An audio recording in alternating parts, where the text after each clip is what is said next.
hope you can feel us, and you're definitely about to hang out with us. I can't tell stories authentically without honoring my own. What I thought was humility was me playing small. Guilt and shame have no place in the human experience. And so to not love myself is so disrespectful. You're a person that can get there if you don't quit. Every conversation we've had, I leave like better, you know?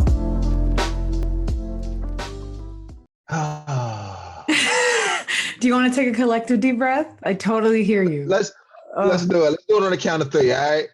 1, 2, 3. Man. Yeah. Man. It's Thursday. It's walking into the weekend. It is Thursday. Yeah, it's definitely a decompressed day. How are you feeling? Are you feeling great? Are you feeling good? Are you feeling a little all over the place, but having to give me an hour? I feel good. I actually enjoy like these interactions because I mostly post on social media, and the interaction is heavily favored in my direction. It's more me talking to people, and I could just, I catch what I can. But these face-to-face interactions, I appreciate them so much, especially post-COVID. Sure. I'm just in this moment where I don't always feel grateful for all the good things that happen to me and all the good things that come in my path. I just don't. That's just not the way my mind works. Sure. But right now, life is, we have so many good things that are happening. Yeah. It's just, how are you? I'm good. I am balancing expectations and reality. I am expanding what love looks like in terms of how I receive it, how I can give it. I'm really trying to learn to be selfish. I realized that that was really heavily hit in my heart as a wrong thing to do. And so I just really want to learn what it's like. I want to find out how healthy I look knowing and how to pour from a cup like that, right? Like I'm very used to pouring from a cup that I pour from now. I'm the oldest. I have a lot of friends. I'm very, my whole work is this. I'm a TV host. I love this work. I adore it. But I also recognize parts of myself that is trying to keep up with how it feels good and how it looks good, but how I'm like, oh, are you possibly chipping away at yourself? Is that what's happening? So there's a lot of learning, and it's great, but it's painful. And that's probably why I resonate so deeply with your work, because you were willing to talk about the pain in the forefront, which I think we're all going through it. I'm really sad that we're not willing to talk about it. Like, I didn't know we were going to keep not talking about it, even after a global pandemic that connects us all. I was like, hey, aren't we all just going to be real now? Like, what's the point of doing the other thing? It didn't work. Like, I thought we all saw, but so, so that's where I'm at. It's why the show is what it is. Welcome to Human to Human, by the way. Thank you so much for being here and for being Thank you so much for having me. For sure. You're welcome. I have a question for you, just around when you said your selfishness. What's the feeling? What's the negative feeling associated with that? Is it the shame? Like, what's that feeling? A part of it is not actually is realizing you don't actually know what you want. You don't actually know, because I recognize that I like how people feel when I play a certain role, which internally makes you feel good, right? Like, you're like, I feel good because you feel good. And so you think for a while that's the thing. And then you find out, but I didn't do the thing that I liked. And I didn't know that I didn't until after the fact. And so you're trying to figure out how to reintroduce yourself to other people, but really reintroduce yourself to yourself. Yeah. And I don't feel shame around it. I feel more scared because I'm like, what does that rediscover process look like? Where do you start? And how much outside are you looking? Are you looking out? Are you going outside and trying new things? Are you staying inside? Because for me, during the pandemic, I stayed inside and I stayed inside. I was extremely inward during that time. And it was, I was willing to do a lot of that. And then I recognized coming outside, how that's going to translate. And it's an interesting process. And I recognize even for other people, it's not lost on me. We all had extremely different experiences during the pandemic. And I would love us to talk about it. But I feel we might not. No, we're not going to. And I'm upset. I'm like, hold up, guys. we're not going back. I can't be present in this lifetime, in this world, after learning all this stuff, after being slapped into consciousness, and then go back. Like, and I know what happened to you. So what are we doing? We're doing what humans do. So that is exactly why you're on this show.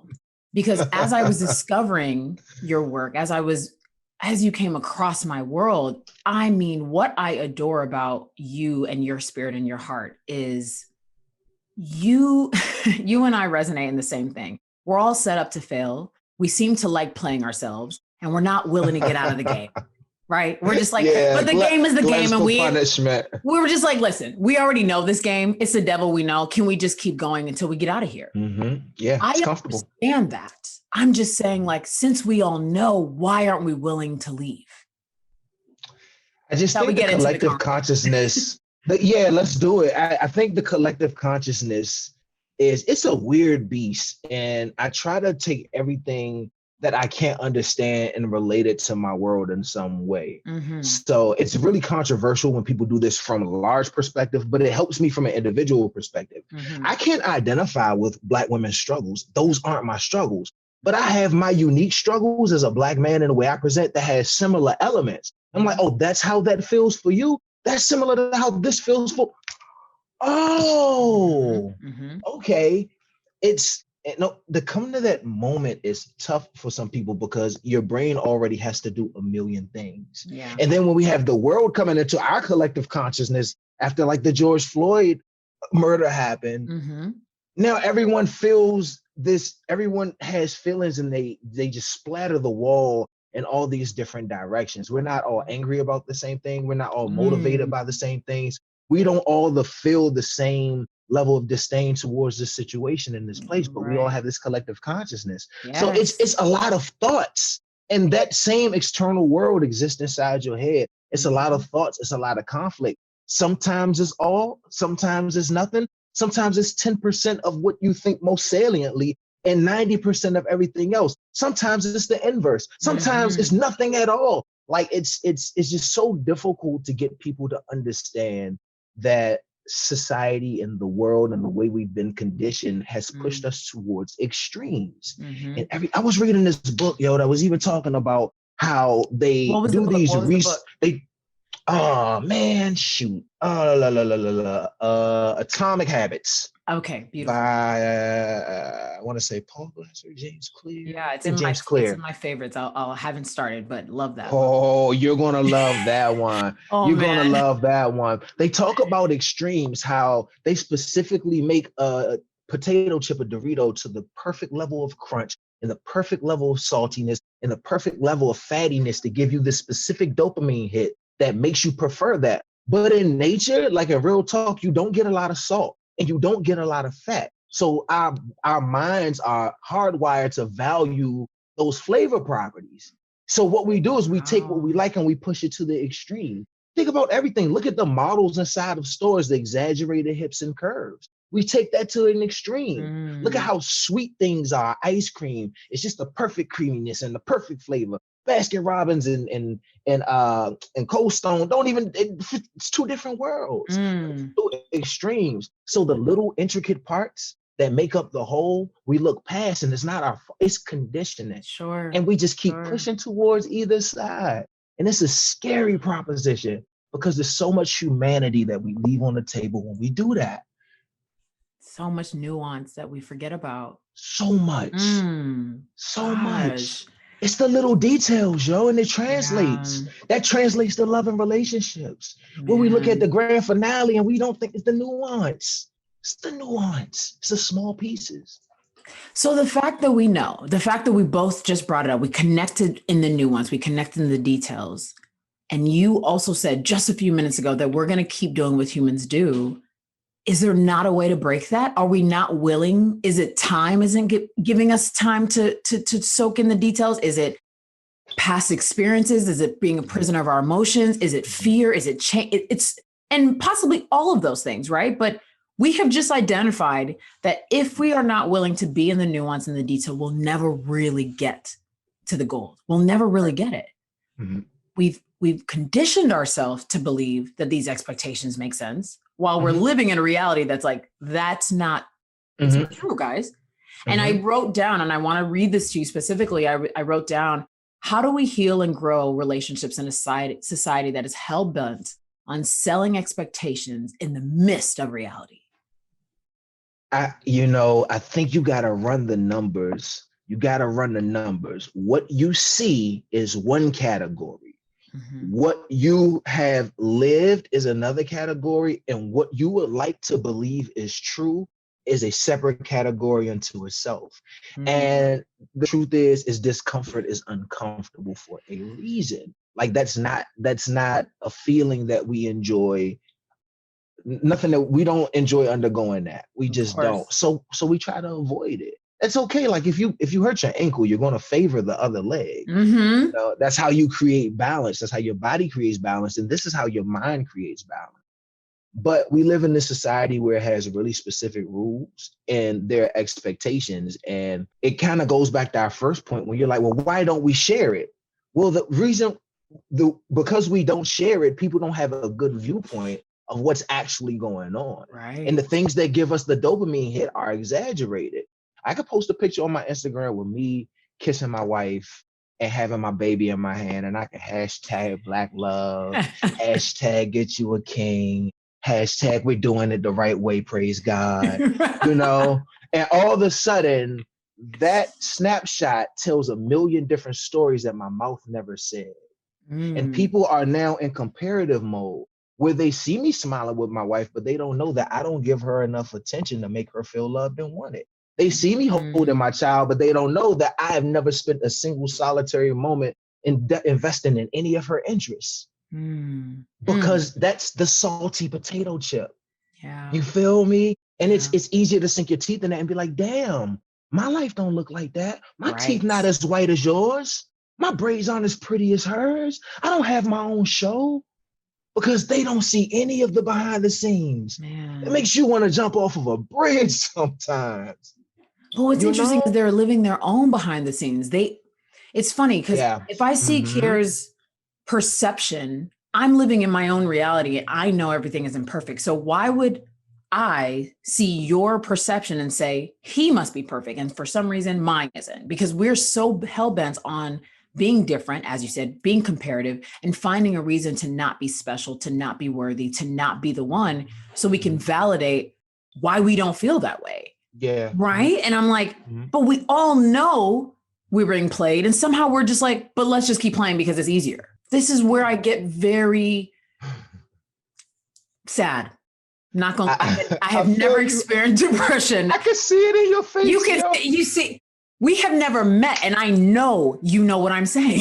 I know exactly what you're saying. But this is the same as the argument, the raging war between Black men and Black women. This is the same as the raging war between men and women in general. Yes. This is the same raging war between the LGBT community and the rest of the world that refuses to acknowledge them as human beings that have rights and liberties. It's the same thing. It's on a massive scale. It's hard to move people's thoughts. It's hard to take people from this is what I'm rooted in, and then what they're rooted in is rooted in deeper things like religion and upbringing and environment and mental conditioning. You can't rip someone from that easily. But what you can do is share experiences with them. Yeah. So it's the same kind of like oil and water thing, where on a mass level, it's hard to get people to understand what you're trying to say and convey. But on an individual level, when you have individual conversations and individual experiences with people on a human level, you'll find something very different. You'll find a different kind of person. Groupthink is tremendous. Interesting. Elaborate. Y'all. Beautiful. We've seen it. Like, look at politics right now. People who don't believe what a certain politician believes, as long as it's close enough, they'll gravitate. Yeah, I do kind of believe that now that you say it that way. We can see images on our social media feeds and on our phones that give us, again, these stories that don't have confirmed narratives at all.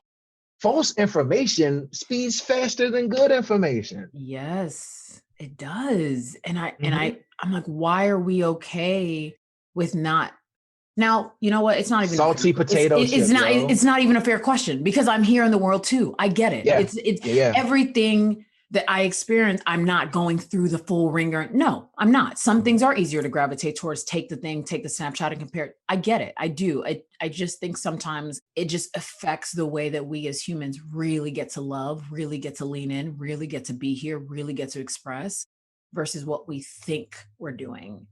And I think that brings me I know I've said it several times. I probably say it several more times in this conversation. It brings me a lot of pain.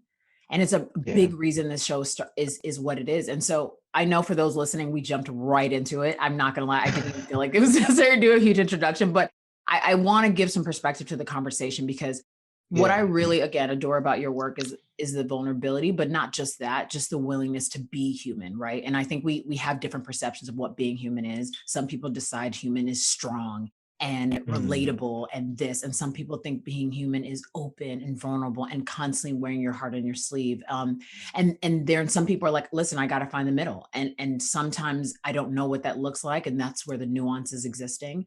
A big part of something I wanted to talk about was figuring out that expectations versus reality with self is one thing. Expectations versus reality with family is another thing. Expectations versus reality with men and women is a whole other thing. And these three pockets of relationships not only have affected me very deeply and have made me just so excited. I want to talk about all of it all the time. I'm like, let's all do the work. Let's do the human thing. Let's do life. Let's spill our guts because then we melt together. And it's what I believe we're really, right? And so those are a lot of different pockets. I believe you can go on this journey with me where we really just, we can add some new perspective to those pockets, open up. Let's do that. Let's really do that. Those pockets are closer to one another than people think. Because a relationship is a relationship is a relationship is a relationship. Yes. And I'm not afraid to take myself away from like human construct. Things that the world has told me are true. Men are supposed to be, these brave, I'm gonna provide and protect, boom, caveman. Like I see men being flexible and I see men being vulnerable and I see what happens to their children and their families in their lives because of it. And the inverse with women supposed to be put in a corner and meek and not be fit to lead just by virtue of being a woman. I come from a family where women run everything. And they made the decisions for the family. And they made sure that everybody felt love and they made sure that everybody was on the track to be a decent human being. So I don't subscribe to gender norms the way that some people may. And so thank you for even saying that I'm vulnerable because that's always been a struggle for me. But the relationship that I have with my wife and that I have with my daughter, of course they're different, but not really. At the very bare foundation of it, it's me serving in a role and having to meet a need on a situational basis. Like real talk, like that's the job, that's the role. Of course it nuanced, right? It phrased into a million different little ribbons, but the long and short of it is that's what I do. My relationship with my family is becoming different. Like 2 years ago, I was just like, I'm Kier doing this thing on social media, boy, we proud of you. It's different now when I walk to my mailbox and someone stops like, oh my God, I follow you on Instagram. So my family gets to see my progression. My relationship with my family is different because they get to see the world react to me in a different way. Well, all of these relationships are kind of the same. I'm managing my bandwidth versus people's expectations of what they need from me situationally. I like to strip everything down to the bare bottom to see what I have. Like, them big fluffy dogs people be walking, like the Pow Pows and, the dogs that had the big complicated names, they hyperallergenic and they come in a bag. They mad cute, you know what I'm saying? But like those, it's like that. Like when you start shaving those dogs, they all look the same underneath. And that's how I look at my issues, or that's how I look at my issues within those different relationship pockets. You just said that vulnerability has always been hard for you. What was that transition into deciding whether it's hard or not, it's still going to be a part of who you are choosing to be out here, right? Like, because you can be a certain person in your home. Oh, that's a good question. Yeah. Damn, that's a good question. I don't know. I grew up in like some rough projects, man. I grew up in Southeast DC, and anybody know Southeast DC, late mid 80s to the early 2000s, it was nasty. And I didn't grow up in a neighborhood where boys and men had access to feelings through words. Yeah. And access to feelings through words to get your ass beat. So you learn to put your aggressive hat on, and you can't take it off, because now you're not a 14-year-old boy who got to fight neighborhood kids anymore. You're a 27-year-old man that needs to get into a relationship and needs to cut that down a little bit. But the outfit don't change because the venue did. You know what I'm saying? It's hard to take that off. And I don't think I had a choice. My wife is self-aware. My friends are very self-aware. I went to grad school to become a therapist. I got into therapy myself. And man, you know what?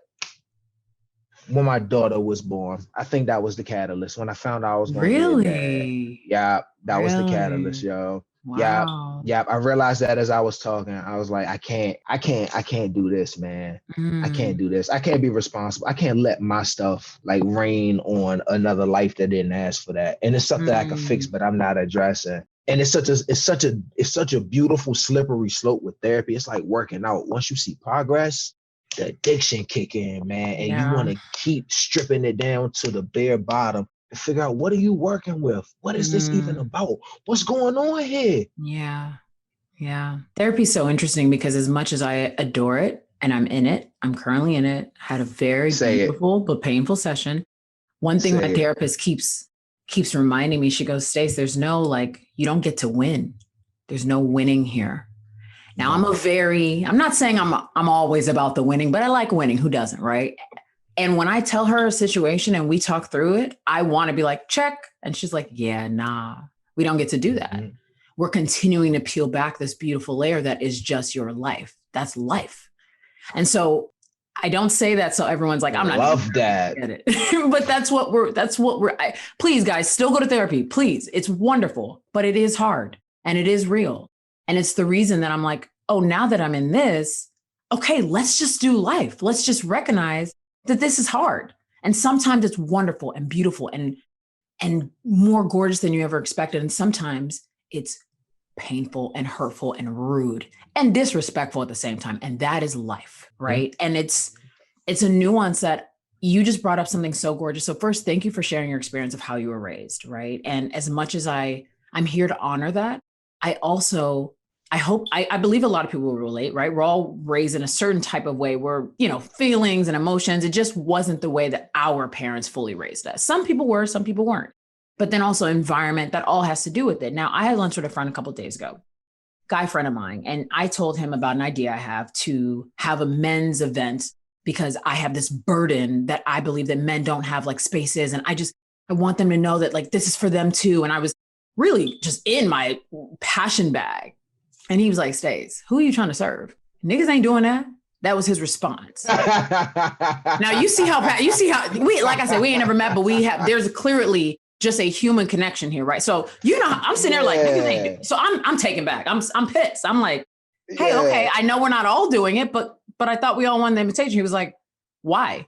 Like, what guy are you trying to serve? He said, are you trying to serve niggas? Or are you trying to serve men? Because he was like, men will go. But niggas ain't, that's not what they doing. They're trying to be inspired by this, by this, by this. So I'm like hurting inside as he's talking. Cause I'm like, I refuse to believe this. We are not doing this. Like that. And I bring that up with you, not only as a Black man, but as the point of like this miscommunication that we have as Black men and Black women and just people. Right. Oh, it's but bad, on a specific level, it's so bad. So bad. He said, they're not looking for that. And they're not doing that. That's not a priority right now. But then I meet Kier Gaines and he happened to make it a priority. So I'm like, do we not want it to be a priority? Are we telling ourselves it's not a priority? Are we willing to make it a priority? Or is it we just don't want it to be a priority? I don't know the answer to that. I think, again, it may be a little bit of all of those things. And I know what he meant. I mean, you got to realize my audience on Instagram is 81% women. Yeah. Wow. I look at my insights all the time, 81% women.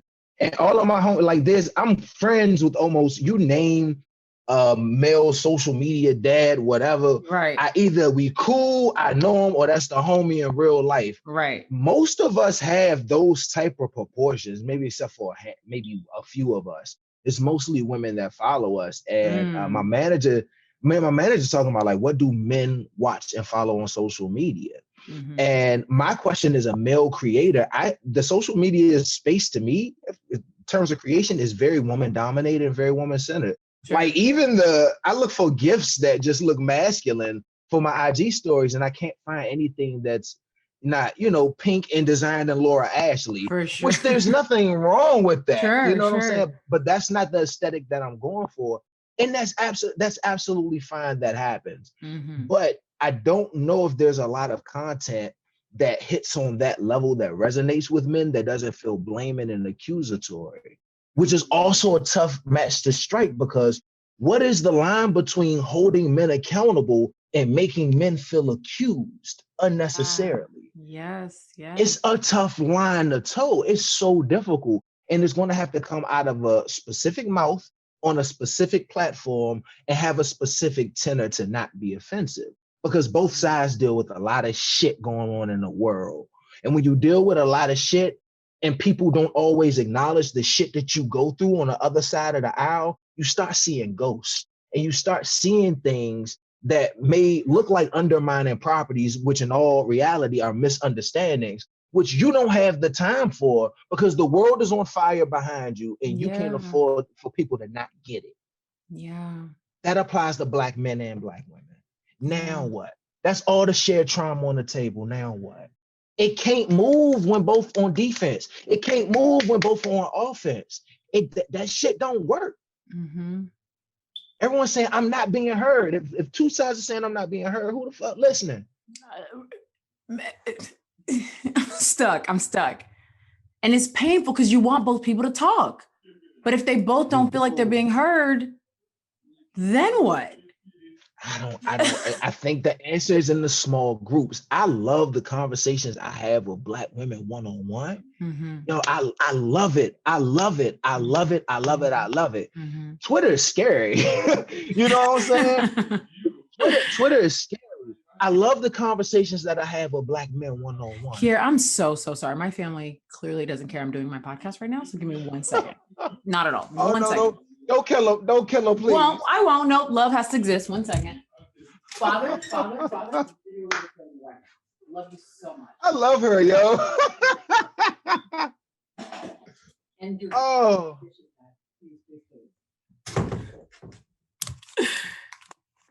He's looking at me like, you, man. That's hilarious.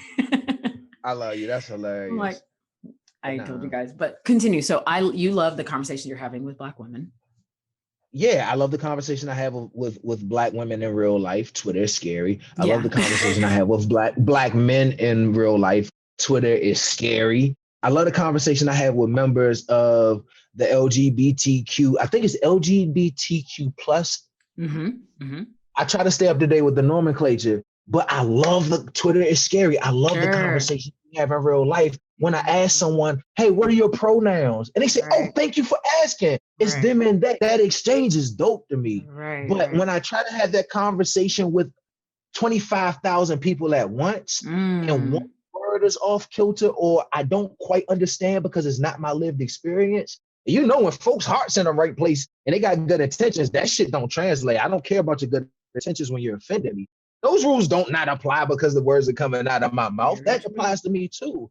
So it's easier to stay silent when it comes to protecting people that don't look like me, as opposed to being loud and being wrong. And I'm just like, hey, look, I'm asking questions. I'm leaning in. If I'm wrong, say, oh, I'm sorry, please educate me. I can't let the fear of being canceled stop me from trying to identify what other folks' experiences. Sure. Because if folks do the same to me, we can't get anywhere like that. Yeah. It's interesting you said that your audience is mostly women as well. And I think a lot of the guys you follow, I probably follow them too. I've either probably had them on the podcast, they're my friends. It's interesting. I brought them up to my guy friend. I was like, well, what about these guys? He was like, you mean writers, guys who deal with their emotions? I was like, I'm so confused. It was hard. It was a hard moment because he brought up strength. He said, Black men are kings. We're strong and we're not to be torn down. We can do that in our home. We can be vulnerable in our home, but we can't be vulnerable to the world. And I sat with that as a moment of really trying to honor his experience and understand that, like, wow, that is your understanding of what you get to do in this life. And a part of me also was like, wow, that's what you think you get to do in this life, right? Like it's both. I'm like, I understand why you feel like that's strength. And I understand what probably happened and I can see it, but it feels like a chipping away of people's existence. And I also feel like Black women have their own version of it, right? Like, we need to be strong. We need to look like this. We need to look like this. This has to be how it is. It's a part of something I struggle with deeply and am breaking every day, right? But what is your definition of strength? I would love us to talk through that first. Okay, I think it's easier for me to tell you what my definition of strength is not. My definition of strength is not perseverance through ridiculous adversity. That's not, at least, the only definition of strength. My definition of strength is not whatever's left of you after people have taken advantage of you and minimized you and used you and exploited you. That's not strength. My definition of strength is not puffing your chest out, being offensive and preemptive in attacking people because you're scared on the inside. Yes. That's not my idea of strength. My personal idea of strength is flexibility and being able to say, you know what, this is the direction that I wanted to go in. And I had my heart set on that shit, and it don't look like it's working right now. But right here is something that I don't absolutely love, but I feel good doing. And it doesn't have the accolades of this, but something's gravitating me here. Even though all my bags are in category A, life is taking me in category B right now, and it makes sense. Let me pivot and see what I can do. That's strength. That applies to the relationships you decide to keep. Sure. That applies to the career choices you decide to make or don't decide to make. That applies to the friendships that you decide to either enrich your life or you nip it in the bud so that that dying leaf does not infect the tree. You know, that's strength to me, being able to be flexible, being able to be in a room and be comfortable with who you are and where you are in the world, even when others are not. And even if you don't have, the absence of that ability isn't weakness, by the way. It just means you haven't developed that strength yet. You know, because I know there are people out there where that's just not their reality, where they could just be who they are. That's not that's my reality now. Sure. But that's not everybody's reality. So I don't want to make it seem like it's that easy. But that's my idea of strength, flexibility, man. Be water, be silk. You know, hold on tight, but be able to flow in whichever way life takes you. God. Does that make sense? It makes so much sense. And it's something that I think we just don't hold as much value in. No. And we, because we decided to go the extreme route of whatever we decide strength is, we miss out on what you just said, the beauty of flexibility, right? Everyone in this pandemic was strong. But what we've read on Instagram is they were strong because they wrote their book in the pandemic, or they got a new show in the pandemic, or they kept going in the pandemic. Excellent point. Not because they were the in-between that we didn't see, the flexibility, the grievance, the letting go, the new boundaries. Like I'm not to say we didn't address any of it, but did we value it as much? No, I don't think we did. And it's part of the reason that I'm like, when do we start bringing the truth to be the value, not the expectations, not the perceptions? You know, I've learned, I was at a point where I was as frustrated as you are with our collective inability to take on these tasks. And what I've done is I've put that in the back of my mind and I replaced it with, okay, what can I do to change the temperature in the room, even if it's 0.001.38%? You know what I'm saying?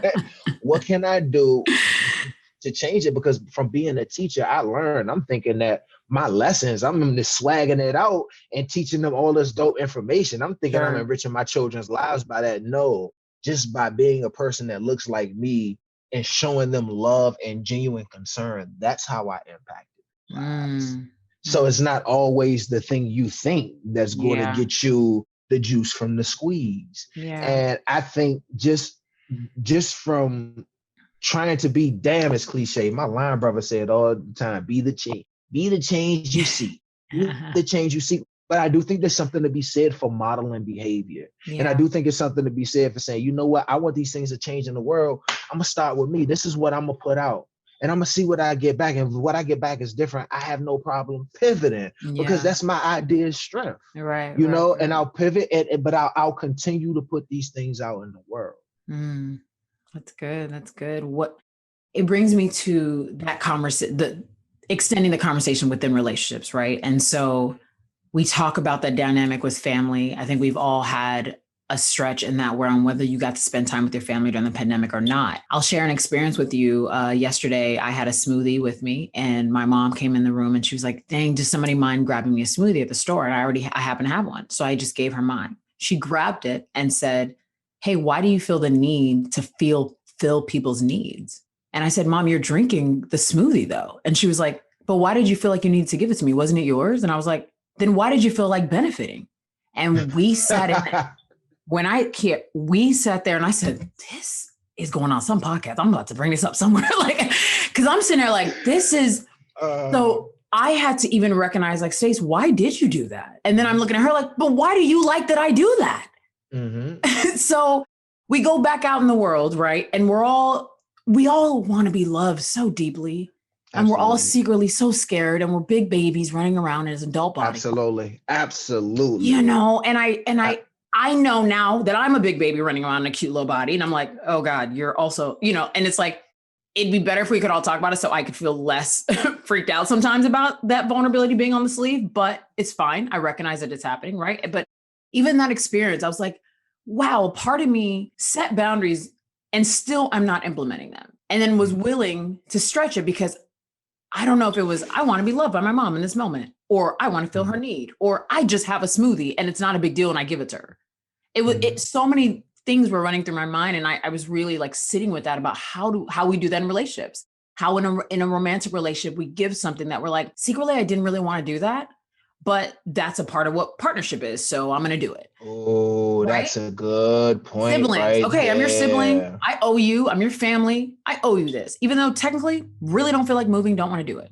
Even to ourselves, we say self, I owe you this. I owe you moving and stretching and growing past your pain, even though in this moment, I don't feel like it. The truth is I don't want to.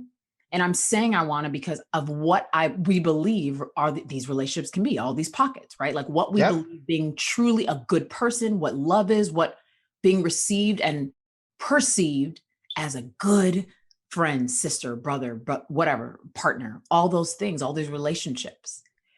And I was like, who can I discuss that with? So here you are. I'm so glad. You know what though? One of the things that's helped me through that is again realizing that the world that I live in and the world that I would like to believe is true are two separate things, and that's okay. Yeah. It's okay because that's not an indictment on who I am as a person or my capabilities. That's just the reality that I fell into. That's fine. It's okay. If I'm not my ideal self, I always ask myself, well, what evidence do I have to show that self is possible? Well, I would love to have about another 10 pounds of muscle on me. And then my next question is, cool, what do you do in order to get that? Do you eat regularly? No. Do you work out regularly? No. All right.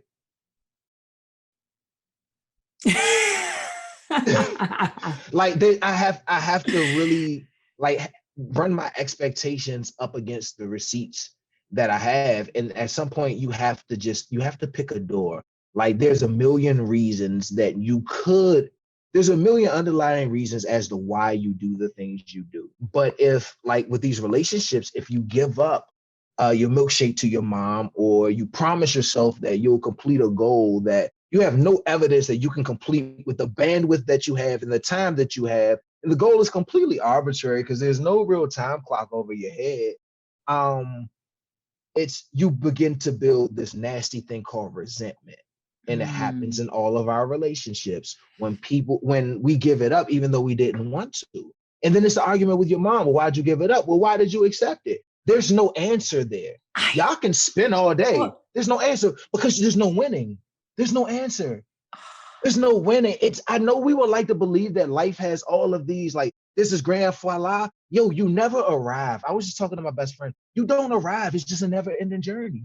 Yeah. Because when you arrive, you're not going to be like, well, I'm stopping working now. No, once you get up to a certain point, then you start spreading out. You never arrive. You're always going toward. You don't win. It's a circle. It's not a straight line. And it's just so counterintuitive to what we've been raised to believe is true. But my question to you and my question to all the listeners is, please give me evidence where you see that what I'm saying is not true. That doesn't exist in every part of your life because it's what you would like to believe is true. It makes us feel safe. And it makes us feel like we understand this big, vast, giant world that we got dropped into with no instructions. Yes. We only have so much pre-recorded time. We're stepping out on faith here. That's a big concept. Just because we're living through it every day don't make it no less big. Yeah.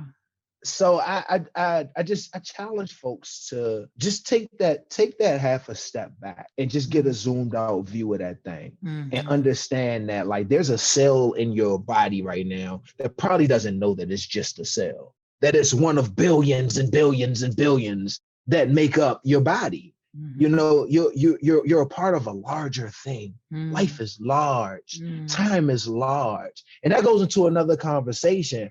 But it just helps you place, like there's no measuring rod. We measure shit in inches, we measure shit in kilograms. Like there's no measurement for success in life. What is it, material possessions? Exactly. So if you have a Bentley, are you successful? If you don't have a Bentley, are you not? Where the hell is the rule book?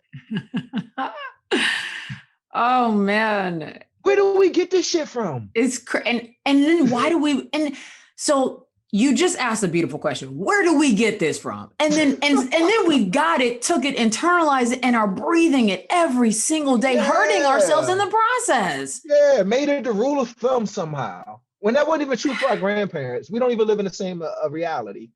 It's so wild. And it's a part of why I'd love us all to decide as a collective, to us listening, to tell our friends to really enjoy that there is no answer. I'd love us to enjoy that. But then we would have to enjoy the discomfort of the unknown of what life really is, that it's really a ball of unknowing.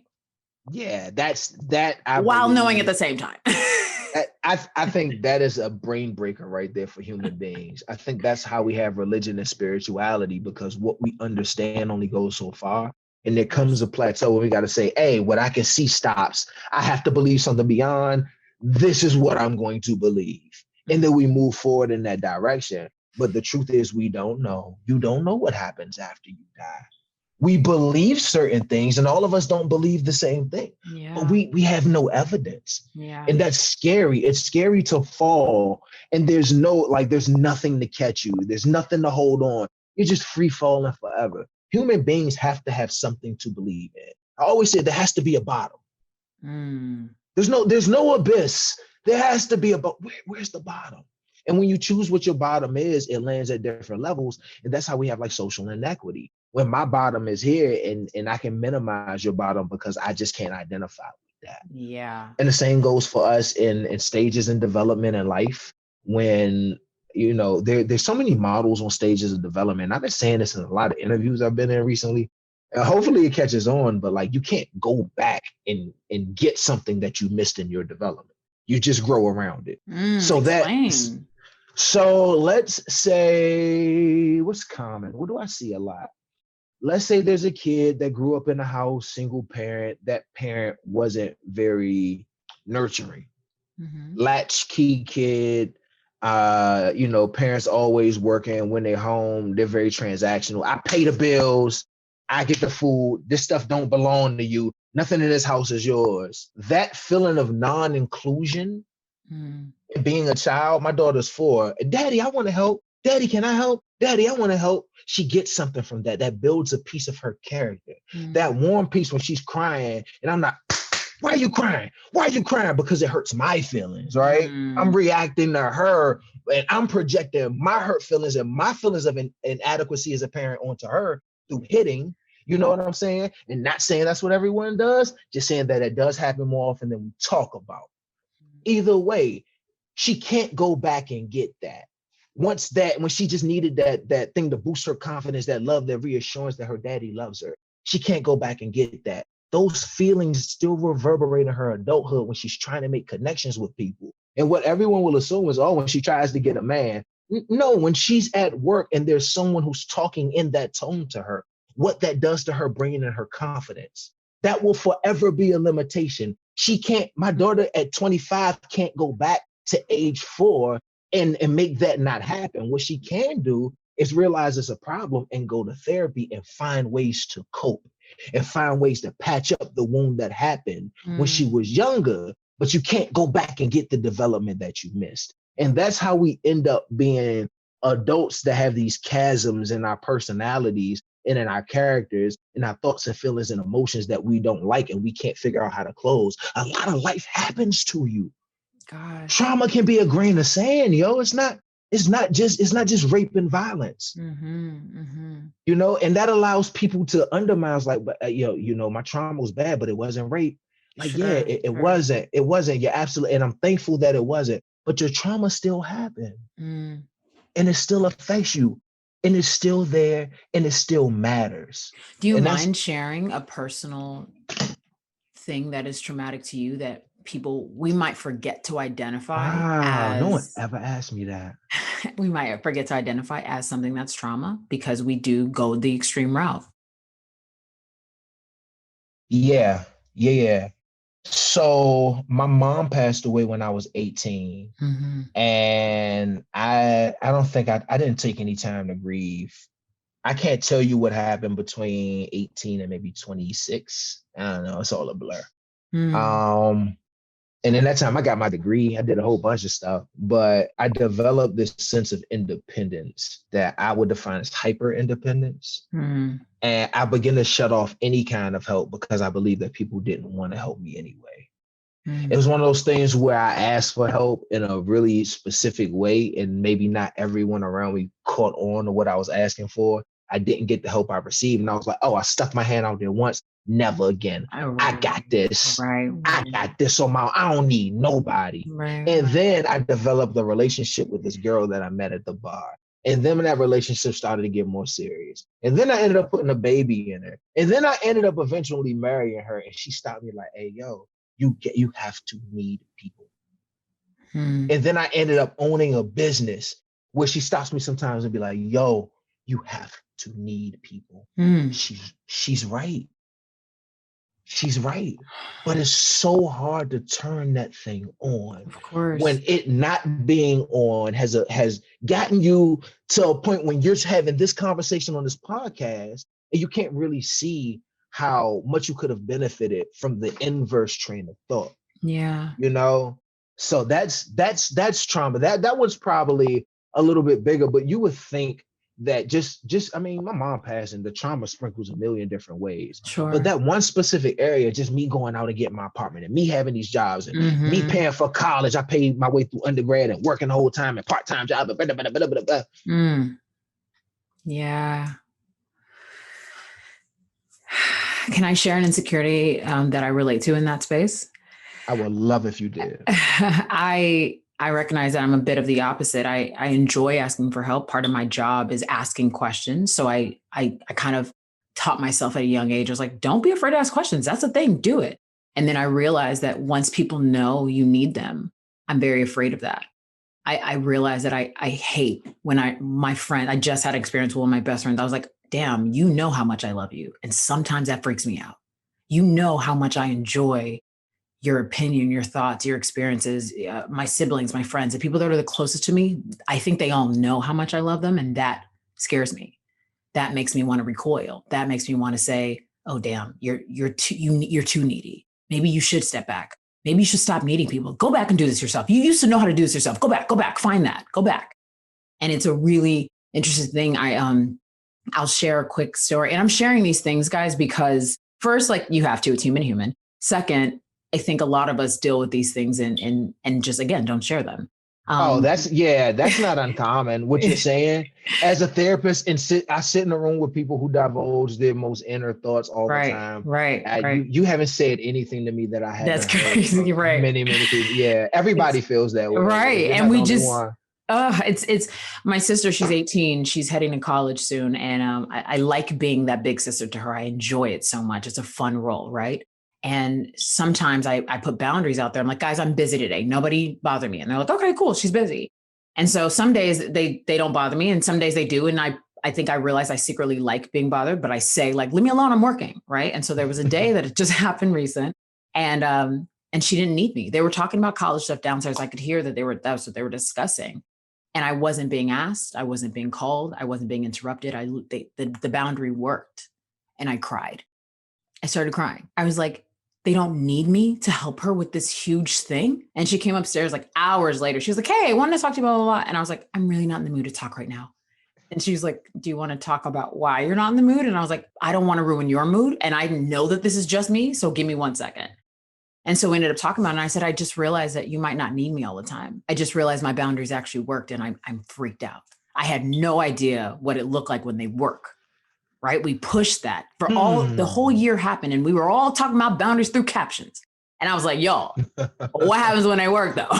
Or what happens when you're not as needed? What happened when that role became the role we play? Again, this is all leading back to relationships and how we see and do and feel worthy in those relationships. Right? And like for you to feel like it's best for me to be the guy who doesn't need, so I avoid it. And I just heard that and I'm like, wow, that's interesting. Because on the opposite, I was like, maybe it's best for me to be needed so that I always feel loved. And then finding out that doesn't do it either. So. Well, we're also battling two different things. I'm an only child and you're the oldest. Look at that. Oh, wow. Wow. The family. I keep being friends with people who are a heavy role. Heck yeah. Okay, go ahead. Yeah. Wow. It's a completely different mindset. For sure. And also remember that it's a lot of things going on there, right? It's also things that disrupt familiarity to us. Like, you can hate your job and still have a process within your job that you don't want to be interrupted while you're doing it. Yeah. So you and your sister have a really specific relationship, and that relationship has had an identity that has changed and morphed, but had probably a very similar outermost shell for years. And now that shell has been cracked, because she's getting older and she's going to be more independent. Right. And just because you don't love being bothered, that doesn't mean you haven't grown fond of the connection and what happens during that transaction when you help her. You get something different. That dopamine hit different on that one because it's the relationship and it's the familiarity. Sure. But so there are a lot of things happening in that situation. So I don't find it odd that you cried, that your boundaries work. Like I don't find that odd at all. I don't love every boundary that I have to set, by the way. Sometimes I feel like I'm being too rigid. I don't always, and this is my transparency with you. Maybe this will help you out a little bit. In my DMs, I get so many DMs that like I can refresh and never see like the same DM twice. And sometimes it's people who are just like, hey man, I love your work. I really appreciate it. It helped me get through boom, boom, boom. And sometimes it's like, hey, yo, I feel like I don't want to live here anymore. And that's a scary DM to get when you get 10, 15 of them within a 2-week span. And there's a part of me that says, I'm a helper. I have to help people. That's what I do. There's another part of me that says there's not enough work that I can do with you with the bandwidth that I have to get you from there to there. I can't answer I answer as many as I can. I can't answer all of them. I have to set a boundary because a person who is drowning will drown you too if you try to save them. What they say, put on your oxygen mask first, that's going to take me beyond my bandwidth. And then same question your homie gave you, who am I serving at that point? Sure. Because I still have me that I need to pour into and my family. So it's tough. Like it's complex, these feelings that we have. Yeah. And I think it's beautiful that you were able to experience that happiness and that sadness at the same time. That's like flavor profiles when you get some sweet and smoky at the same, you know what I'm saying? Like I love that. And maybe like that level of sadness, we have a weird relationship with it as people. Sure. But I think it speaks to the transaction and the bond and what you all's relationships identity has been for so long. And now this transition to this different identity. Because dope shit is going to come. She's about to become her own woman in another way. She's going to come back. She's going to college. Oh, she's going to come back she's going to find herself. Right. She's going to come back and she's going to be able to talk to you on a more adult level. I know you're like, that's my baby. I know. You see, I'm like, more adult than I get right now because the girls are big, and but this. Yeah, I know. Yeah. But this is what's supposed to happen, though. Yeah. This is how it's supposed to go. Yeah, and it's beautiful because there's something interesting about the word supposed to and the word should, right? I just use supposed to. I never use should, ironically. Hate I use supposed to. Yeah. I hate should, but I kind of like supposed to, and I don't know why. I don't know how different they are now that you pulled me up on that. Because I just heard something different. When you said it's supposed to be, it felt right. I was like, you know what? Change is supposed to happen. That's the only constant we understand, but it's the only one that we actually have no secure relationship with. At the same time, when someone says should, I feel immediately judged and all these other things that come with should. And so I was like, wow, what an interesting. So as soon as you said that, I was like, that might be a healthier way, but I don't know. Yeah, might just be you and I. You raised a good point. I think to me, supposed to sounds like if all things just go on a straight road, this is what will naturally happen. And should feels like a judgment that is cut out of some particular person's moral fabric, and that's being posed on me. I think that's why I would love if your listeners could tell me what they get from that. That's good. Because that's what I get, but it's a good argument that like, Kier, they're the same thing, bro. What you talking about? No, I definitely hear the difference. I'm like, wow, I heard it when you said it. I felt relieved when you said it versus, I literally never feel relieved when I hear should. And when I usually feel triggered when I hear should. So and I think most of us do, right? And so even I'd like to go back to your daughter, and I love that you bring her up. Thank you so much for sharing your experience with her. But I recognize as I've been building an even more adult relationship with my parents, that reparenting that happens, right? So you're a young parent, you have a young daughter, and you are making choices to do things that were different than your experience. But at the same time, are you reparenting your inner child while parenting her? And are you recognizing that as it's happening? I think I am. I think I'm reparenting myself in some ways. That's a tough proposition because just becoming a parent and just being on this side of responsibility for another human, it gives you this deep conscientiousness of like, damn, I think most boys between the ages of 12 and 17, we go to war with our moms. That's just kind of what happens. And especially if your mom's a single mom, we just have differences. But I'm going back to that time and I'm just thinking like, man, she was right. I really didn't understand the world. So it's, for me, I think that just looks like going back and reconciling with the fact that as an adult, the world looks a lot different. And I just didn't have a lot of understanding in some of my most formative years, which sucks because the years where you understand the least are the most pivotal of your life. It's so weird. I'm like, God, what's the setup, buddy? Like, let me know what the setup is. And you said it, we don't know the real rule. So that's why I'm like, guys, we're kind of living in a game. So we should just play like humans. But, that's another story. Continue, because I love where you're going. Stop making so much sense. Nobody want to hear that. Be absurd.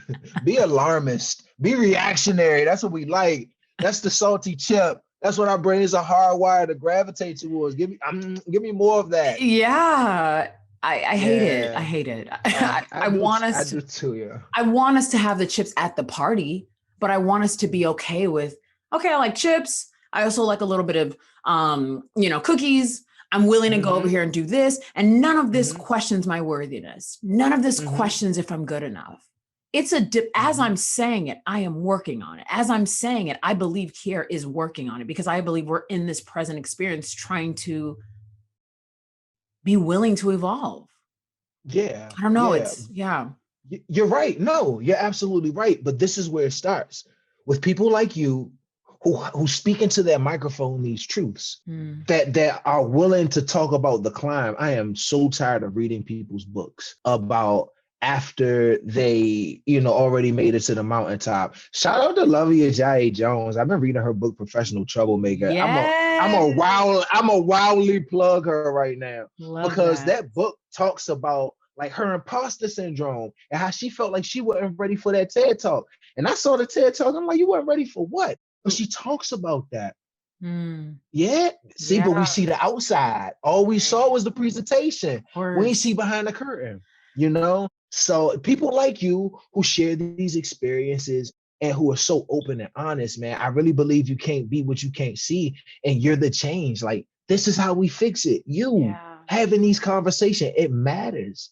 It matters. Yeah. Thank you for saying that. And thank you for being a part of that change along with me, because I wouldn't have felt like we could go there if I didn't see that we could go there. I didn't feel that we can go there. I didn't resonate, right? And so I just want to also thank you in that space. And I know that we've talked so much about the balance of, you know what, let me delete balance, because my question is there strategic vulnerability, or is the truth, there's no way to protect yourself at the same time of being vulnerable? You just have to do it.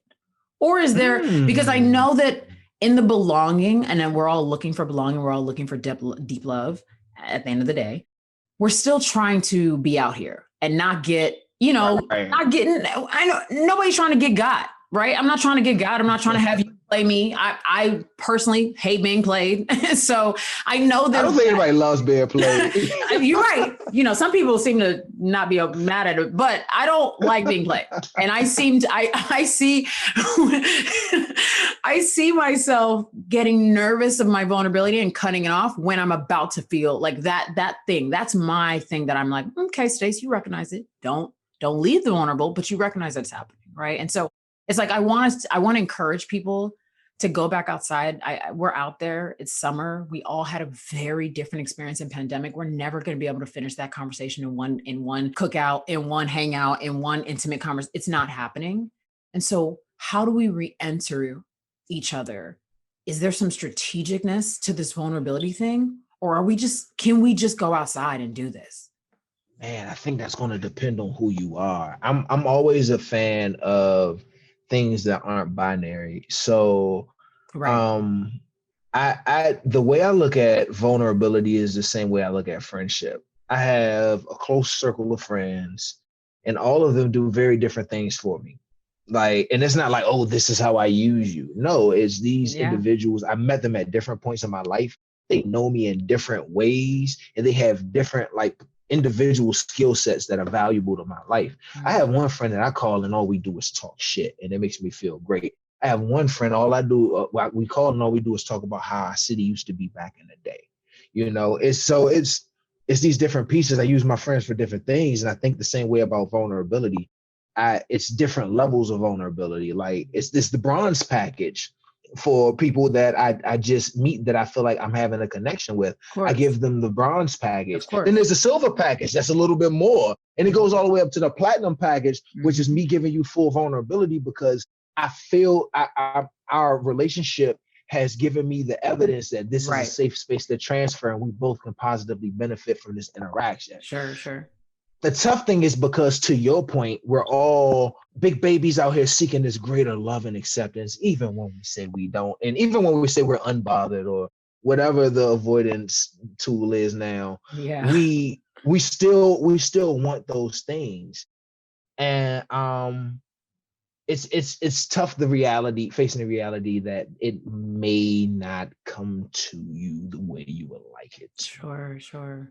That's a tough reality to be crashed into at 1,000 miles per hour. Sure. So and then because we want this greater love, sometimes we jump the gun and we give people the platinum package when we first meet them. Yeah. Not seeking the trust, seeking just the maybe it's that dopamine thing we're looking for. Maybe it's yes. You're saying it's a lot there. A lot there. Yeah. It also depends on whether you're a man or a woman. It also depends on how you identify with your gender. Women are raised to believe that they need men. Men aren't raised to believe that they need women in the same capacity. So we become adults with two different urgencies to get into a point of a relationship. And then where men kind of get the short end of the stick, or where we fall short rather, is we don't realize that urgency until our bodies start breaking down. until you're not, until you know, the hairline ain't as thick as it used to be, and the back's starting to ache a little bit. And it's not like, oh, my shelf life is going away. It's like, oh, wow, life is really getting away from me, and I don't have a person to accumulate it with. And then at that point, we just start grabbing, man. It's like Black Friday when you feel like there's a time clock. I gotta be married, have a baby by 30. Do you know what kind of items you're gonna grab on Black Friday that you gonna wish you never purchased come March? Gosh, So, it's not their fault. It's what it is. That's what I'm saying. So like everyone's a man, there are men outside, there are women outside. They want to be with each other, and somehow we can't figure it out. You just hit on we want each other. You just said that our urgency might be different, but we're all going outside because at the end of the day, we're trying to see who can we connect with. Let's be real. Most studies show that us going outside, 90% of the reason is we want to see if we can have either a sexual experience, some kind of, personal human experience, whatever, heart experience. That's why we do and continue to try and believe and fairy tale and idealize some of these relationships and experiences that we're having. Yet men and women's communication can be so off. Something I've noticed is women will say, God, I want a man who's vulnerable, but secretly make fun of it because they've never experienced it and don't actually know what it's like and don't know how to handle it. Yeah. Men say, I want a boss. I want her to look like this. I want her to act like this. I want her to talk like this. Then she does know, like, I have no idea how to handle this. And really, I don't like that. You're kind of confronting with my manhood. I'm like, hey, guys, this doesn't work. It's not working. We're missing the mark again. We're doing it again. So I have so much grace and love for us, but at the end of the day, like, what are we missing in that communication? Because even as a woman, I text a friend, I said, I'm going to have Kier on my podcast. I'm super excited. She goes, can you ask him? She said, none of my questions I want to ask you to him are on brand. I said, no, the brand, human is we evolve with the human. We're good to go. And she's like, I want to know why guys are how they are and how come he's how he is. And he's vulnerable with his wife and he's open, but guys aren't doing that. And I was like, not sure I'm going to ask him that, but I know what she's talking about. Right. I know what she needs. Mm-hmm. And as women, we're also, I mean, let's get into that. We're missing the it's such a nuance. First off, I'm not going to pretend to have the answer to that question. Right. I only have hunches and theories. This is the thing. I don't have issues with men being vulnerable when I talk to them. I don't. I don't have those issues with some men. I'm not going to say that. I think that men and women are socialized. I don't look at gender. I look at gender as two completely different cultures. Like, how on the continent of Asia, there's Japan and there's India. You know what I'm saying? Very different cultures. Same continent. They're both Asians. Right. Same continent. So I kind of look at gender that way. Men and women, same continent, completely different cultures. And what we're told to believe, what we're allowed to be as children kind of informs the adults that we become. My daughter, every time I pick up a shirt for her, says juicy or some goofy shit. I look at the boys section, it says scientist. It's that stuff matters. That stuff matters. And the inverse, when every time I turn on the TV, there's a woman cooking in the kitchen, and real talk, 4 times out of the week, sometimes I'm in the kitchen cooking. Mm-hmm. So it goes back to, like, where's the evidence and where do you get this information from? I don't know. I don't know. I think I'm this particular way because of my lived experiences. I'm a person who loves to live in the gray. I love questions that don't have answers. I love discovery. I love non-ambiguity. I love ambiguity rather. I love things that are versatile and fit into different roles. And I understand manhood from a place of being largely performative and not really having any real evidence to support that these things exist or these things work. But the way that I go about manhood has been working for me. And it's crazy that I released a video about that and it got a few million people to watch. So I'm like, oh, I'm not alone. It's not just me. Right. I think that it's one of those things where the times have kind of sped up, but the idea of manhood and what boys are fed really hasn't. Like the same things that listen, if you are in 2021, what you're requesting out of your potential partner is not the same thing you would have requested in 1999. It's a different world, and it's hard for people to catch up with the social, the expectations of today's social climate, even when it's imperative for them to do so. So, and another thing that it's scary to talk. It's scary for me. I had a lot of people. I used to not talk about Black women out loud, like even in a positive regard, because I was afraid that something I say will get misconstrued and I get canceled. And I can tell you from the men that I talk to, that's a very common thing. And it's tough because I feel like the dudes on Twitter that say Black women ain't shit have such a large share of voice. And here I am tucked in a corner. I ain't the only dude I know that's like this, but his voice is louder than mine.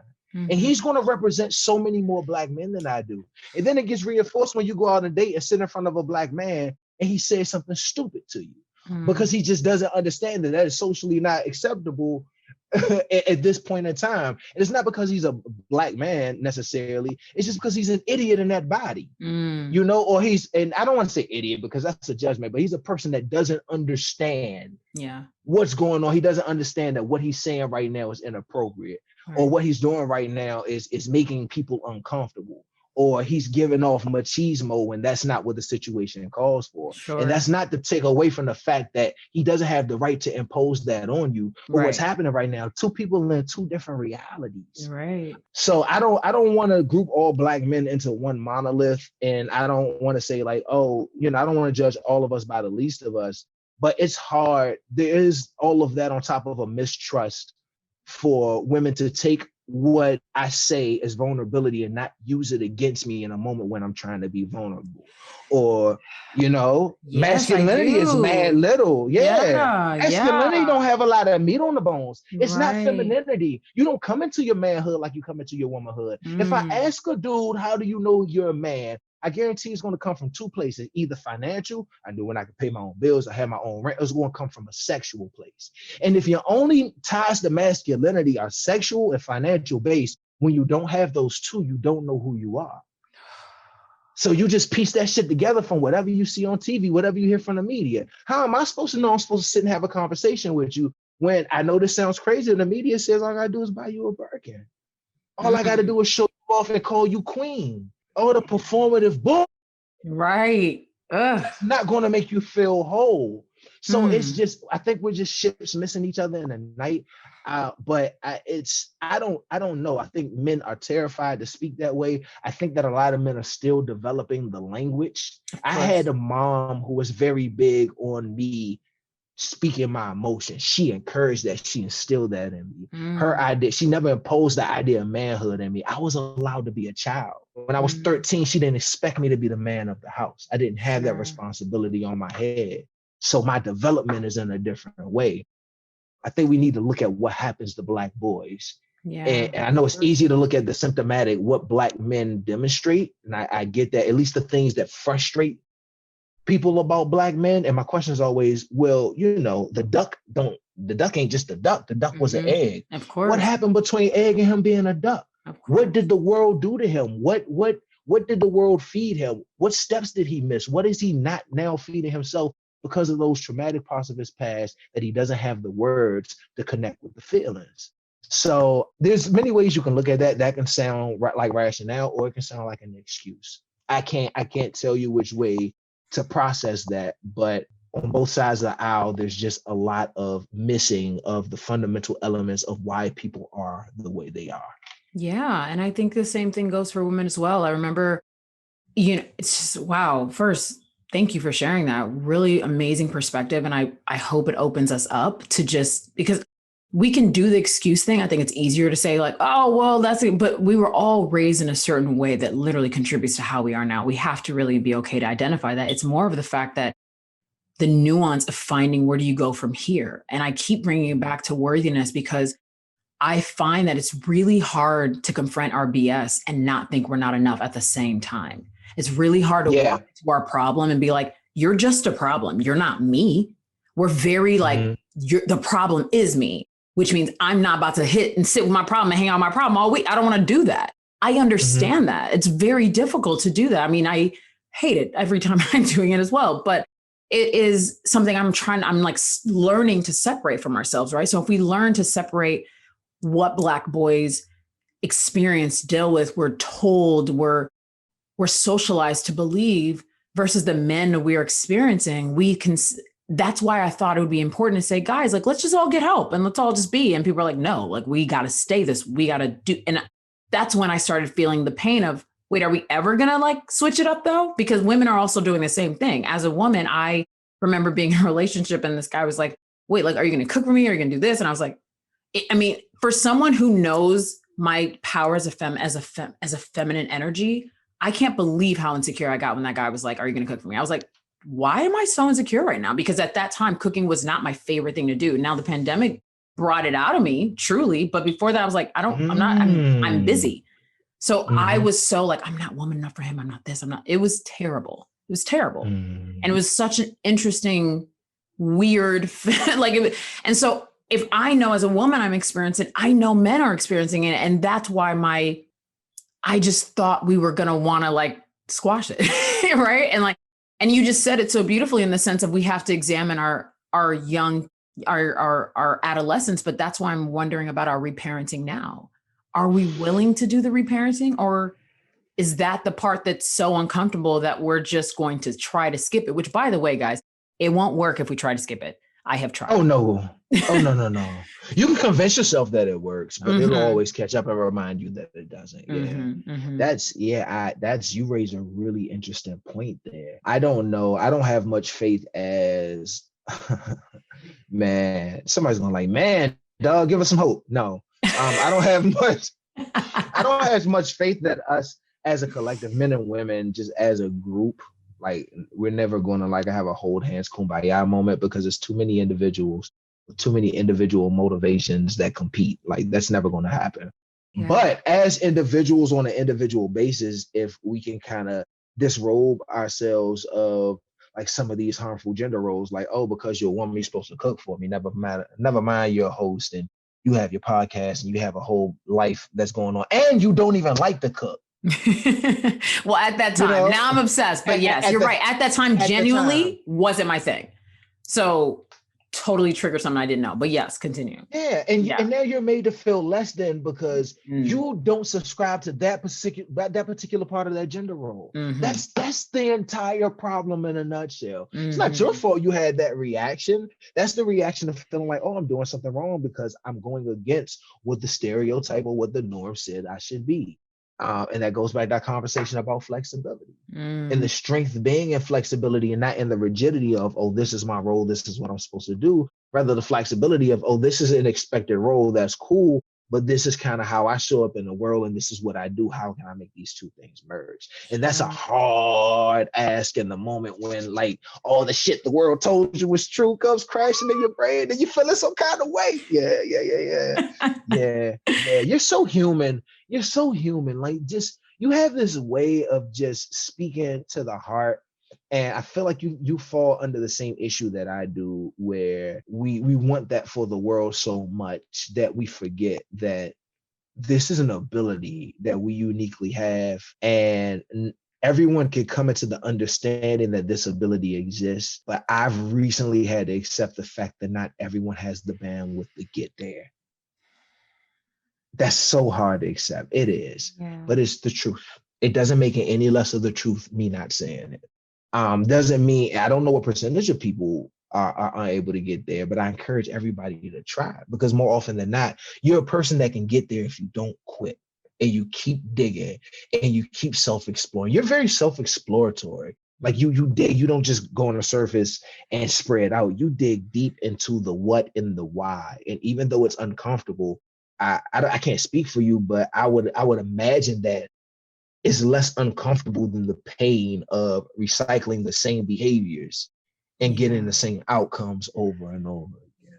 Yeah, and it is. I would say that one thing that I bring up a lot is because I made the choice to be self-exploratory and to be in the weeds of this stuff. Because mind you, it took a minute. That was depression I hadn't experienced before. Because now you're I mean, you are up against your self-worth that whole time. Before you decide to separate, you're up against it. You're sitting in it like, so I'm not what I thought I was. I'm not this person. I'm not amazing. I'm not all this stuff. All this stuff comes up, and it is hard. I cannot lie to y'all. But I think while I was doing it, my excitement was, if we all do this, whoa, we get to love deeper. We get to talk deeper. We get to be what we actually want versus what the expectations of what we want, right? Like we get to do that. And that's the interesting pull. And some days it's not easy. I just had a tough day with myself a couple of days ago. The experience with my mom, I was like, are you doing it again? Are you not this? Are your boundaries not intact? Like all that stuff was coming up. But again, because I recognize this is a journey and I want us to recognize that together. That's why this podcast exists. That's why I want to have these conversations. I can't force us to do it. I know that, but part of me is like, but if we don't get to do what I believe we're really here to do. We don't get to really feel the fullness. And so it's an interesting thing where you spoke so clearly about you being okay with the gray area. And I think that's wonderful, but I think there's a piece there that you must have identified and decided this piece is enough for me. So can you talk about the piece you have and how we can all find that? And it's not going to happen for everybody in the same time. It's not going to happen in the same way, but are there some tools to finding peace in just the discovery process of what this life is? Yeah, it is. And it's the many shades of gray, the gunmetal, the battleship gray, the hunter gray, and all of the warm and cool, beautiful hues. My piece is, like I said earlier, just saying that there has to be a floor. I can fall into a wind tunnel of questions. Well, why is it this way? Well, why is it that way? Well, why do I, at some point, I have to say, you know what? This is where I am. This is what I think. This is what I'm willing to accept. In this moment, this is what I'm not. And what I try to do is not try to live by the cheers or die by the boos. Like you said, it's a journey. A journey isn't just like, you don't just keep walking forever. You need rest. You're going to have regressions where you need rest for 2 days and you're not going to be able to walk. So I understand that the highs are a part of my journey just as much as the lows. And instead of telling myself like, oh, I deserve the highs, I stay in the gray. The gray is where I typically am. So when the highs come, I savor every morsel of that delicious winning. And when the lows come, I brace myself and I try to remember that the lows are only for a moment and they're a part of the journey. I can't always win. Yeah. I can't always win. Sometimes you never technically win. And I had to come to the decision, like either I'm going to drive myself crazy or I'm going to just embrace the gray and stay in the middle and detach the idea that the highs define me or the lows define me, as opposed to the entire process defining my ability to walk through it. I'm a different person. It's just one journey. I'm on a million different journeys. You know, I tried to just get away from the guilt of what should be. I try to get away from guilt of what I deserve and the fear of what may happen if what I deserve doesn't go my way. And staying middling is hard. It's about tempering your own expectations. When good news happens, I'm very grateful for it. And I try to sit in the moment and really appreciate it. And when bad news happens, I try to sit in the moment and understand it and feel what I feel and not just try to solution my way out of it because it's uncomfortable. If I need to be sad for 2 days, I'm sad for 2 days. You know, if I need to cry, then I'm gonna cry. You know, it's not my favorite thing to do in the world, which is its own story, you know, but I'm accepting every single piece of the process equally. The highs, the lows, in the middle. That's what's worked for me. That's what's worked for me. Do you mind sharing the underlying lie that you had to confront to embrace this moment? Yeah, the underlying lie I had to confront was that because I'm a good person, because I'm a good, just by virtue of being a good person, only good things in life are going to happen to me. And if bad things in life happen to me, it's because I either wasn't doing what I was supposed to do. I wasn't obedient to an inner voice, or I somehow deserved it. That is a lie. Shit just happens sometimes.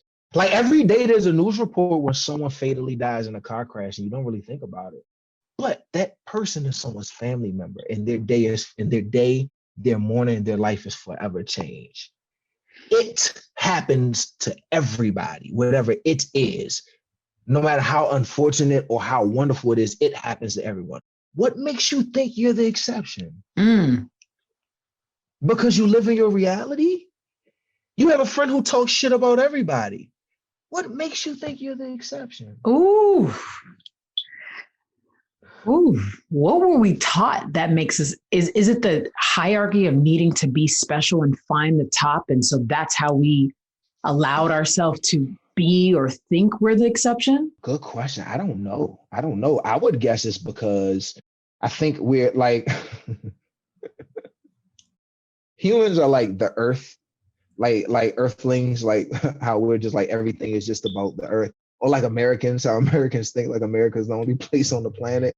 The only place with freedom. Terribly. It's, and you know what's crazy about that? Like we're Americans, so we're a part of it. I've tried to separate myself. I'm like, Americans are always, and I'm like, Stacy, you're Nigerian American. Yeah. You were raised in America. Yeah, that's tough too, because we have a lot of resentment behind how we became Americans, but that's another story. But it does speak to the complexity of identity through situation. Yeah. You know, and how you identify with where you are based on what's happened, because nothing exists in just its present state. It came from somewhere. Yeah. I would guess that we just think our universe is the only one that exists because it's the only one that we have lived experience within. Right. That would be my guess. That's not scientific knowledge, y'all. Don't quote me. I don't right. know. That'd be my best guess. Right. What's the last thing you forgave yourself for the first time?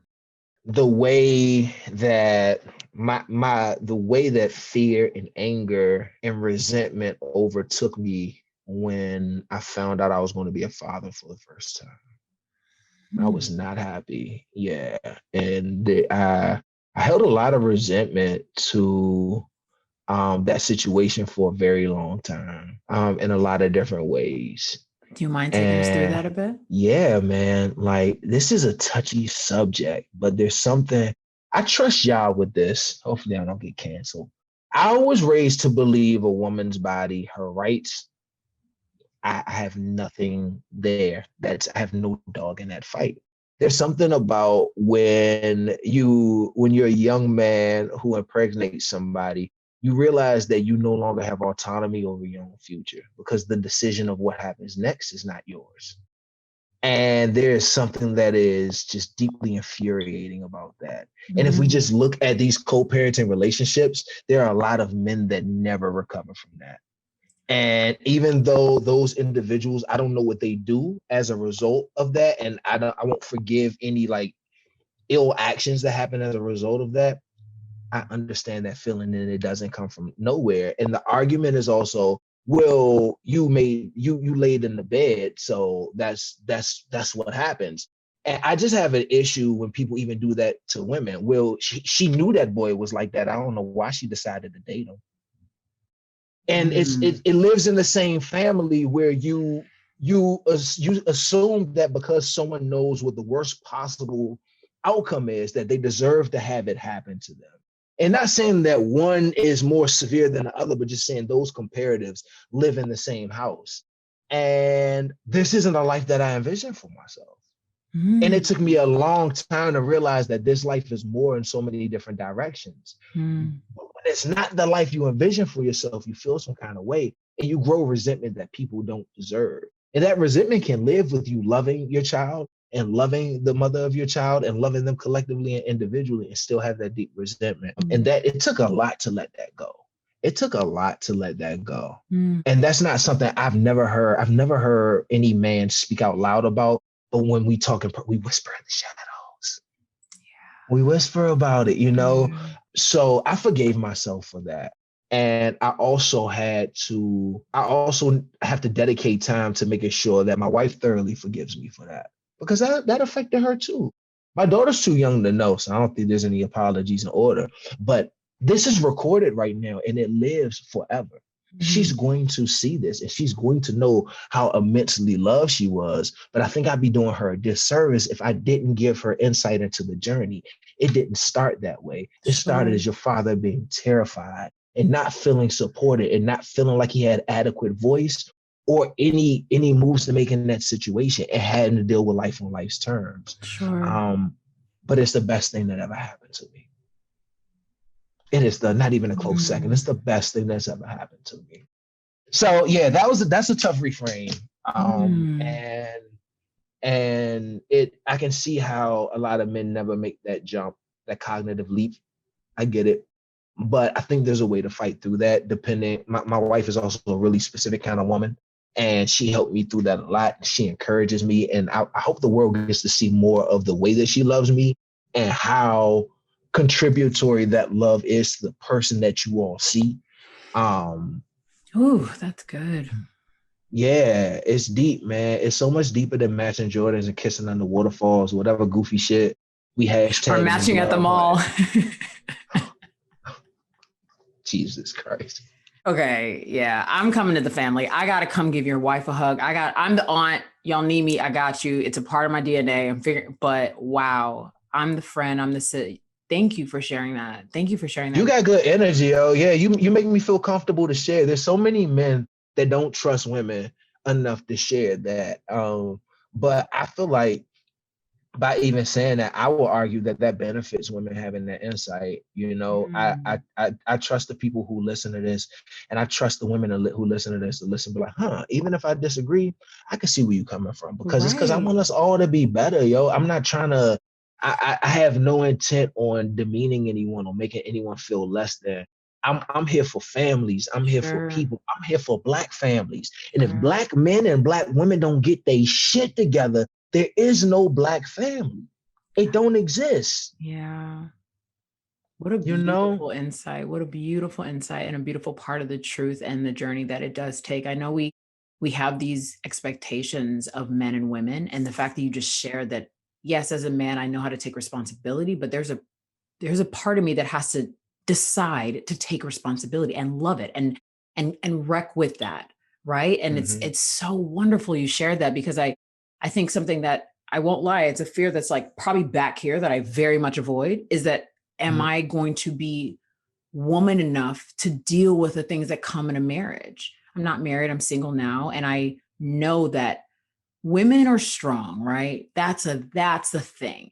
And I know I'm a strong woman, but I'm also soft, tired, bored, really like to hang out and chill. Don't always want to do the most, love doing the most sometimes. Like, there's a thing, right? And men, we say, well, they should want to be providers. Do they really want to give us all their money? Do they? You know, we say but let's just really be real about it. Like, do they want to give us all? Like, you and Amy would get along really well.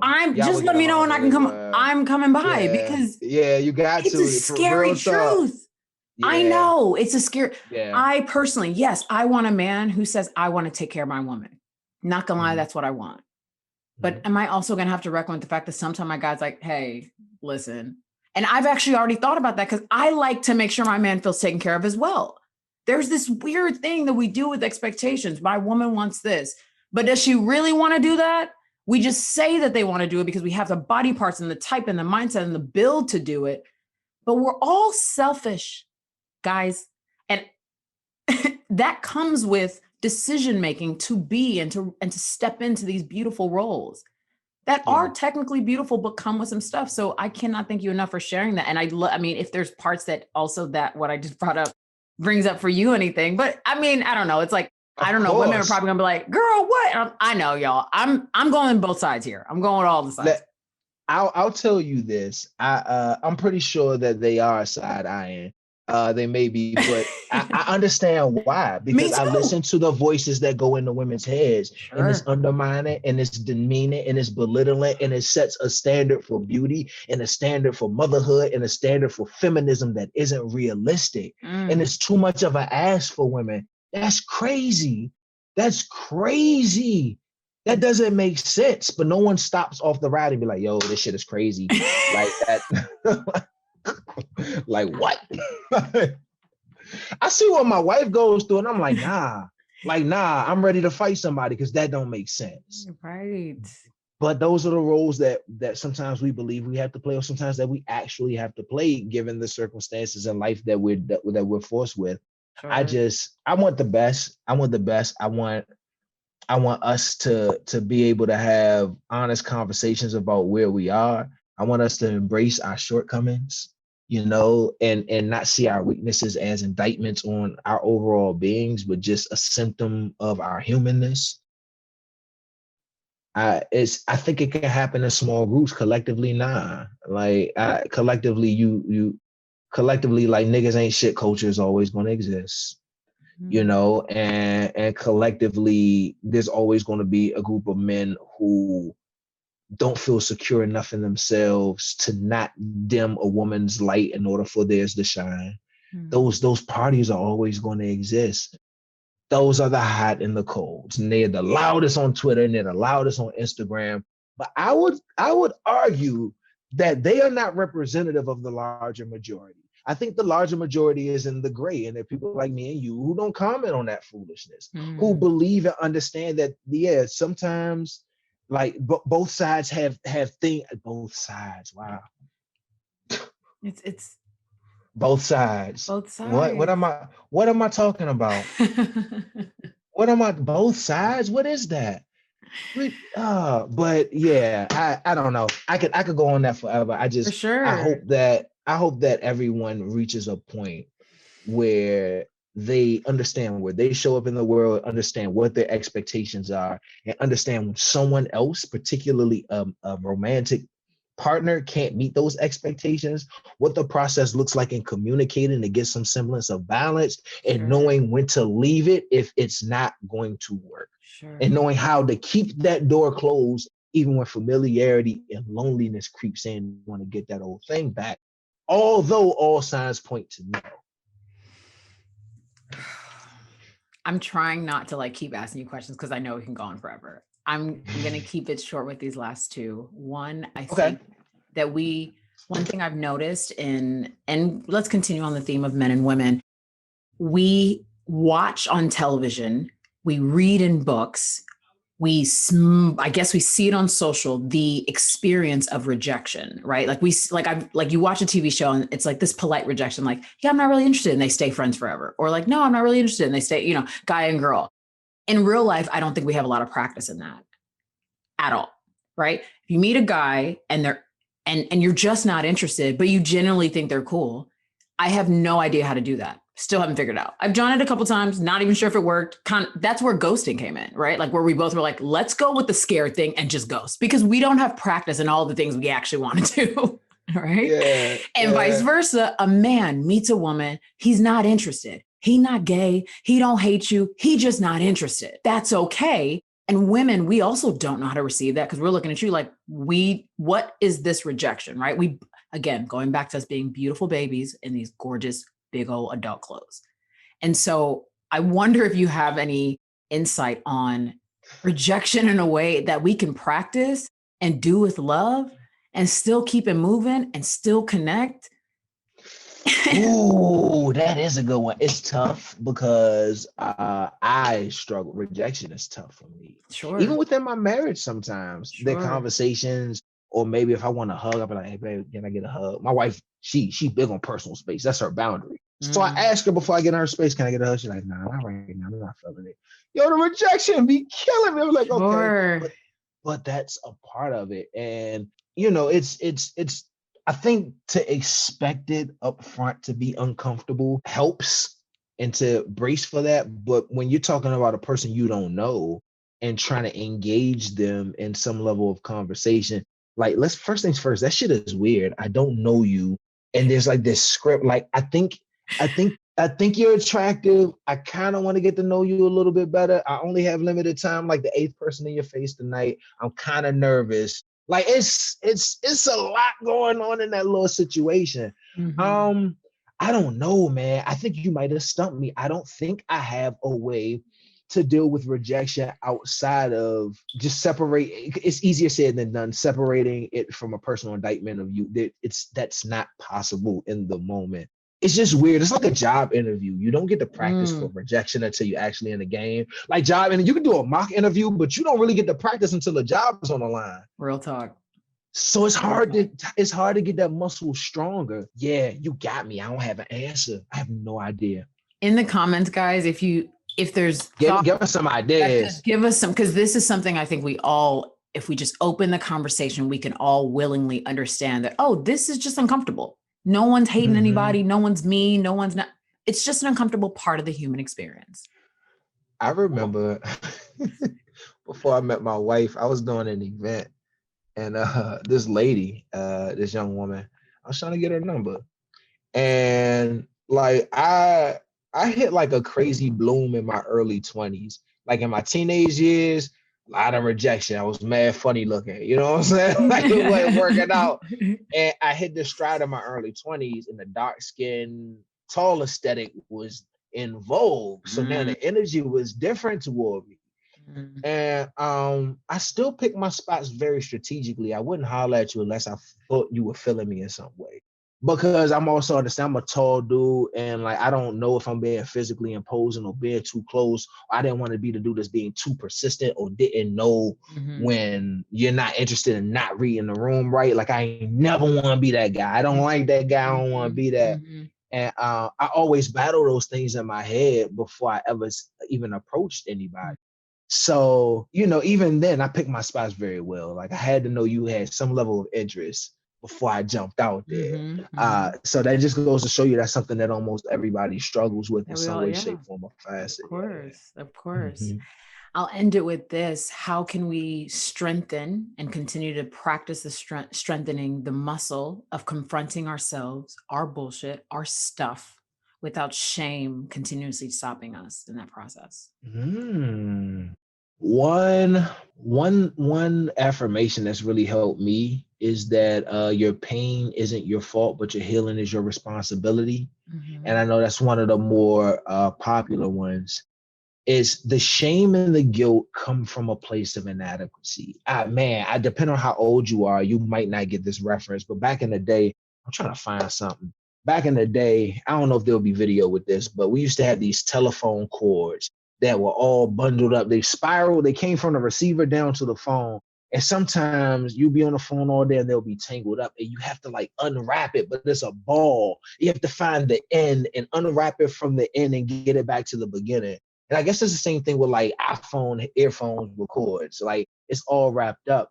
And I think confrontation of those uncomfortable truths about yourself has to be the same way. You have to start with a little piece about it and be curious about it and want to unwrap it.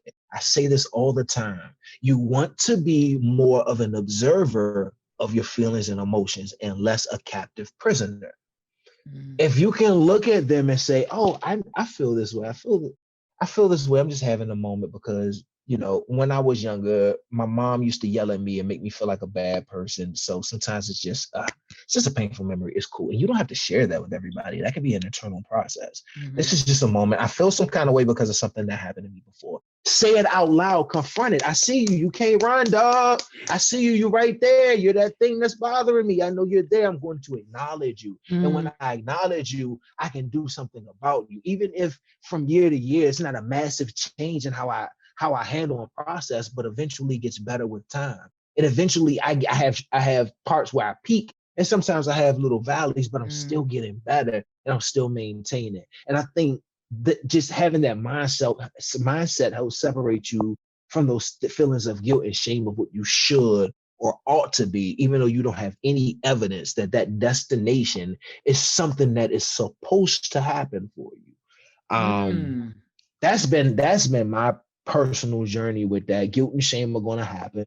They're human emotions. I can't protect myself from them all the time, but I can call them out when I see them and I can talk about where they came from or whether or not where they came from is some bullshit. And if it's some bullshit, call it out for being some bullshit. But if it's not, and it comes from a real place, then putting my finger on that and not letting it go, it's shining a laser beam, hyper white light of awareness.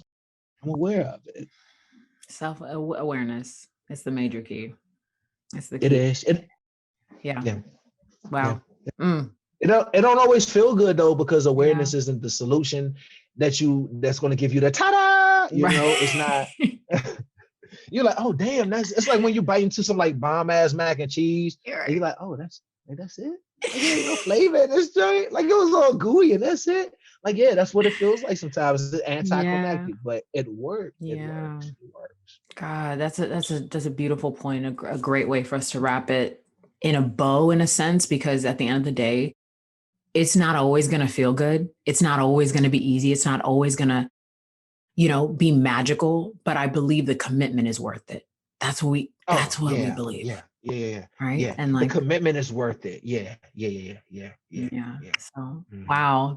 Thank you so much for opening your heart and mind and spirit and sharing space with me. This was incredible.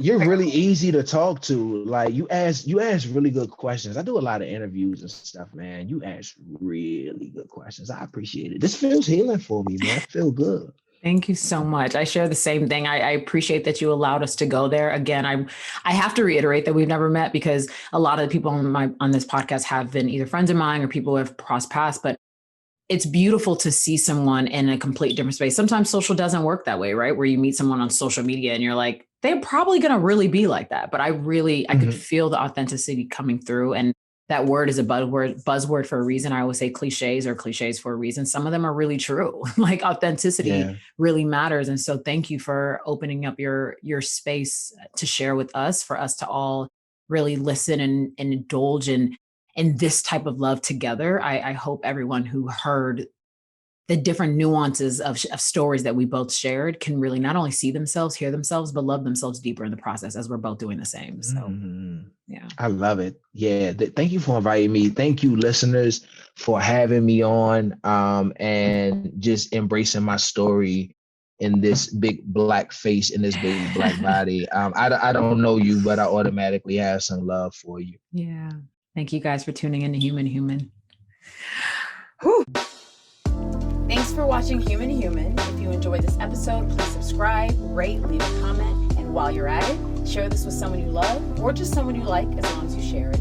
Stay connected between episodes on Instagram at Human to Human with Stacy Ike. Let's be curious, let's be in community,